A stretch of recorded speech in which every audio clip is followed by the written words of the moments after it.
بسم اللہ الرحمن الرحیم۔ مرد اگر اچھا کمانے لگ جائے تو اس کی پہلی سوچ ہوتی ہے کہ اب میں اپنی بیوی بچوں کو بہتر سہولیات مہیا کروں گا۔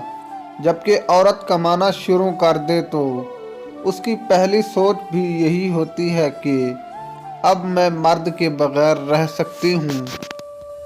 اللہ پاک نے عورت کو بہت قیمتی اور پوشیدہ بنایا ہے، پھر تو عورت کو چاہیے کہ خود کو ہر مرد میں بانٹ کر اپنے آپ کو سستا اور گھٹیا نہ بنائے۔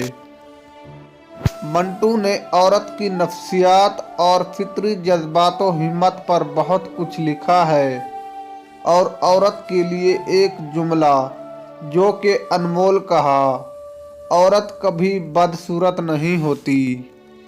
عورت کے سامنے یہ ایک لفظ بول دو، پھر دیکھنا وہی عورت آپ سے محبت نہیں بلکہ بلّہ کا عشق کرے گی، اور وہ لفظ یہ ہے کہ آپ بہت زیادہ خوبصورت ہو۔